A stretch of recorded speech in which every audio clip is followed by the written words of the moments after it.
Today's episode was inspired by a question that a client sent me this week in her weekly check-in. And as soon as the answer popped into my head, I knew this has to be an episode. So to my dear client, whom I love so much, thank you for asking this amazing question. And you're getting to hear the answer at the exact same time as everybody else. So here was the question. Will I ever truly learn to love myself? Logically, I believe it, but I get so frustrated because I feel like often I don't fully feel it. I love this question. It's so honest and real and human and good, and I think it's not asked very often. Self-love is this idea that I feel like just gets tossed around a lot. It's kind of fluffy. We talk about how it's important, but we don't actually stop and ask, what does it mean to learn to love yourself? And how do you know when you've done it? So here is my answer to the question, will I ever truly learn to love myself? Probably not. Not the answer that you were expecting, right?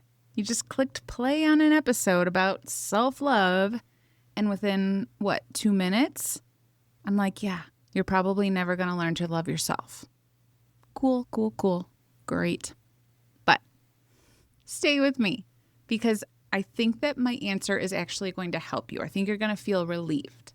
So let's talk about it.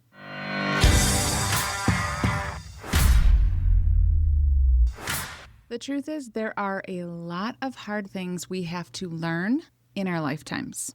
There are the brutal things. How to care for someone who is sick, how to face an illness, how to grieve when someone dies. And then there's just the random things that are hard to learn. Like, I don't know why these are the things that are popping into my head, but I will just say it out loud. Learning how to work in a mine is probably hard. Learning to play the bagpipes, I think, is probably hard. Learning a new language is hard. There's a lot of things in life that are hard to learn. Loving yourself isn't one of them. The reason I don't think that my client is going to quote unquote learn to love herself is that the belief that she has to learn it is the actual problem. That's the thing standing in the way. It's the framing of it. Learn to love myself as if love is a skill that you go get certified. Like you go and you sign up and take classes, and one day you graduate from self-love and someone hands you a little diploma. Congratulations, you did it. You love yourself now. I think self-love feels hard because we've decided it's something that we have to learn how to do. But you already know how to love. You do it all the time. You're probably so good at love. You love your dog. You love your kid. You love your best friend. You love a song. You love a place.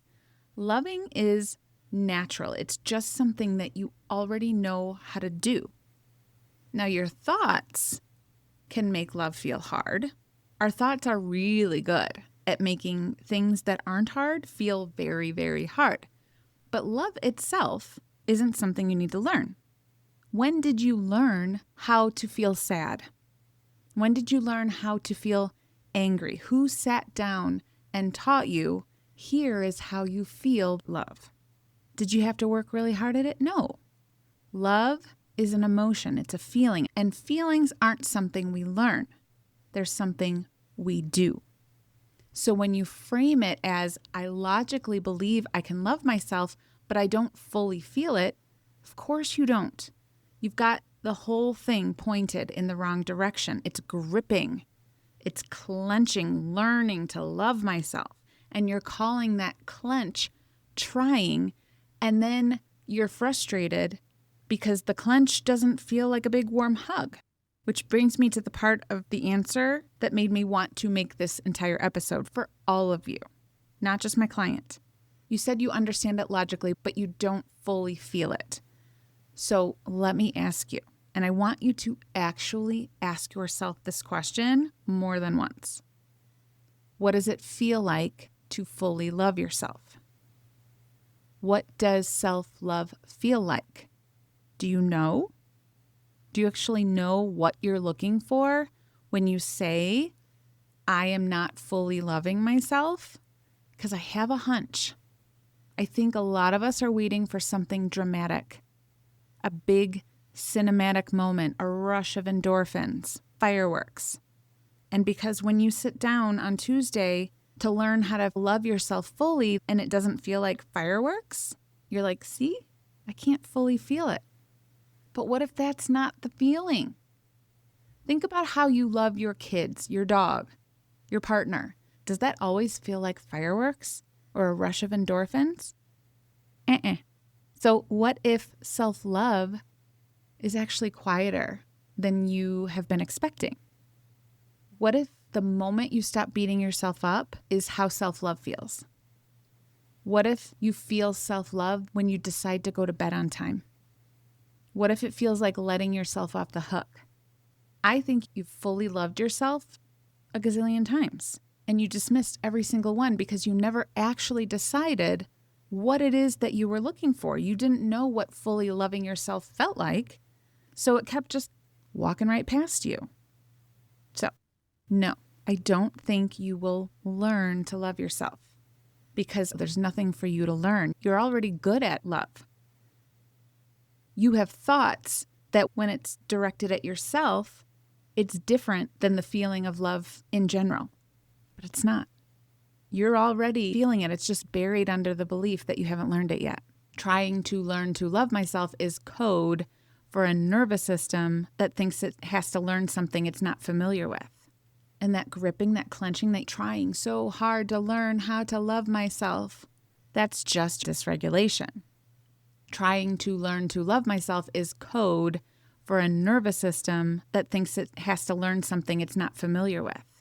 And once you can see that it's just your nervous system, then the whole thing can soften. The clouds can part and you can see that the love that's been there the whole time has been there not only for other people, but for yourself. All right. Thank you, client, for your amazing question. If you don't happen to know your default dysregulation pattern, check out the quiz in the show notes, because once you know your pattern, it can really change so much. All right. Thanks for listening. I will talk to you next time.